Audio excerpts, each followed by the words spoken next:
الحمد لله نحمده ونستعينه ونستغفره ونؤمن به ونتوكل عليه ونعوذ بالله من شرور أنفسنا ومن سيئات أعمالنا من يهده الله فلا مضل له ومن يضلل فلا هادي له ونشهد أن لا إله إلا الله وحده لا شريك له ونشهد أن سيدنا ومولانا محمدا عبده ورسوله أما بعد صدر محترم دارالعلوم کے رکن شورا اساتذہ کرام اور عزیز طلبہ، ہندوستان کی آزادی اس کا مطلب ہے کہ 250 سال تک غلامی کی پستی کے اندر پڑے ہوئے لوگ ان زنجیروں کو توڑ کر آزاد ہوئے. یہ ایک بہت بڑی چیز ہے. غلامی تو غلامی ہی ہے، اور آزادی کا مطلب یہ ہے کہ ہر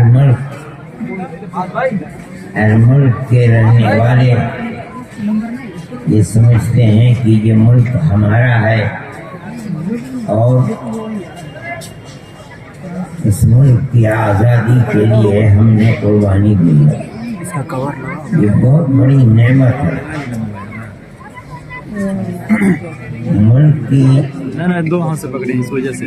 غلامی کا طوق ہمارے گلوں کے اندر پڑا ہوا تھا، اور اس پر تقریباً 250 سال گزرے. ایک دوسری قوم نے بہت دور سے آ کر سب سے پہلے سن 1757 کے اندر بنگال میں سر سراج الدین کی حکومت کو ختم کیا. پھر وہاں سے ہوتے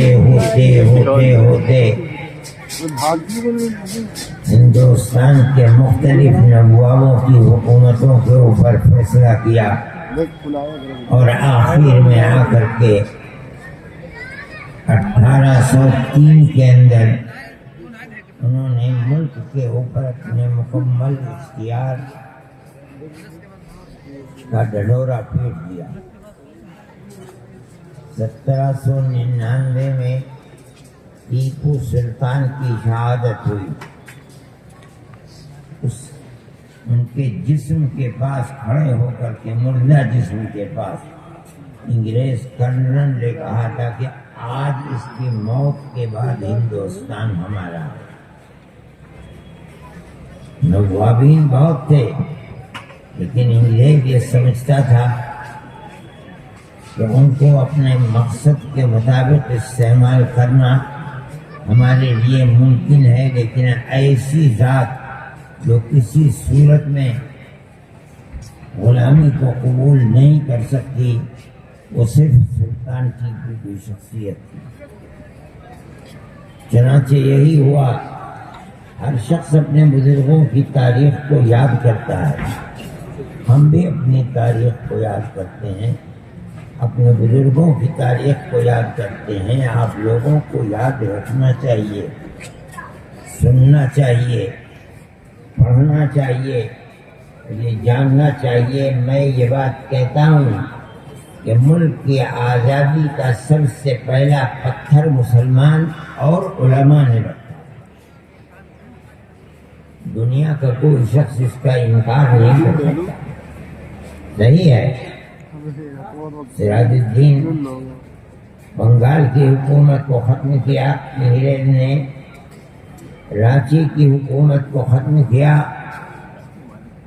اسی طریقے پر تمام بادشاہ جو لوگ تھے نوابین، ان کی تمام حکومتوں کو ختم کیا، لڑا اور قتل کر دیا. لیکن وہ جنگ ملک کی آزادی کی جنگ نہیں تھی. وہ اقتدار کی جنگ تھی. ان کا اقتدار تھا، انگریز آیا اور ان کے اقتدار کے اوپر اس نے تلوار رکھی اور وہ ان کے اقتدار کو چھیننا چاہتا تھا، مگر وہ لڑے اور لڑ کر ہار گئے، قتل ہو گئے. ہمیں اس سے کوئی بحث نہیں ہے. ہماری بحث تو اس طبقے سے ہے جو بوریوں کے اوپر بیٹھ کر علم نبوت کو حاصل کرتے تھے. نہ حکومت تھی ان کے پاس، نہ وہ اقتدار کی چاہت میں تھے. ان کا مقصد صرف ایک ہی مقصد تھا کہ غلامی کی جو زنجیر ہمارے اوپر پڑی ہوئی ہے، ہم اس زنجیر کو توڑنا چاہتے ہیں. کوئی حکومت ان کے پاس نہیں تھی. اس لیے میں آخری شاہان مغلیہ کے ساتھ کیا ہوا، انہوں نے کیا کیا، اس سے کوئی بحث نہیں. میں ٹیپو سلطان کے مسئلے سے کوئی بحث نہیں کرتا ہوں. میں تو صرف اس بات کو بتا رہا ہوں کہ اقتدار سے بالکل آزاد، کسی گوشے کے اندر اقتدار کی محبت ان کے دل کے اندر نہیں تھی. ان کا مقصد صرف اور صرف یہی تھا کہ ملک کو آزاد کیا جائے تاکہ ہم اور ہمارے بعد آنے والی ہماری نسلیں آزادی کے ساتھ اپنے ملک کے اندر زندگی کو اختیار کر سکیں. اس کے سوا کچھ بھی نہیں. ان میں کیا صورت پیش آئی اس کو یاد کرنا چاہیے. جب سن 1799 میں سلطان ٹیپو شہید ہو گئے، 2-3 سال کے اندر ملک کے جتنے نواب تھے سب کی چھاتی پر سوار ہو کر کے ان کو بھی انگریز نے اپنا غلام بنا لیا. تو سن 1803 میں اس نے یہ اعلان کیا کہ ملک بادشاہ سلامت کا ہے، جنتا اللہ کی ہے، لیکن اس ملک کے اندر حکومت آج سے ایسٹ انڈیا کمپنی ہماری ہے. حکومت ملک کی تقدیر یہاں سے آ کر کے بدلی ہے. یہاں وہ اعلان ہوا ہے کہ ہم حاکم ہیں. ہندوستان کا ہر شخص، ہندو ہو، مسلمان ہو، سکھ ہو، پارسی ہو، سب ہمارے غلام ہیں. کسی کے اندر ہمت اور جرأت نہیں تھی کہ انگریز جیسی حکومت کو زبان کھول کر کے یہ کہتا کہ تم غلط کہہ رہے ہو، ہم آزاد ہیں، ملک ہمارا ہے. بڑے بڑے نوابین، راجا مہاراجا کے سب کو سانپ سونگھ گیا، کوئی کچھ نہیں کر سکتا. آپ اپنی تاریخ کو پڑھیے. اسی دن حضرت شاہ ولی اللہ صاحب محدث دہلوی کے بیٹے حضرت شاہ عبدالعزیز صاحب محدث دہلوی نے یہ اعلان کیا کہ ملک غلام ہو گیا. آج ہمارا غلامی سے ملک کو آزاد کرنا ہے، مسلمان کا فرض ہے. آپ اپنے بزرگوں کی اس تاریخ کو یاد کیجیے. اگر یہ نہیں یاد کرو گے تو تم اپنے مستقبل کو نہ بنا سکتے ہو، نہ تمہیں یہ پتہ ہے کہ تمہاری اس ملک کے اندر کیا خدمات ہے.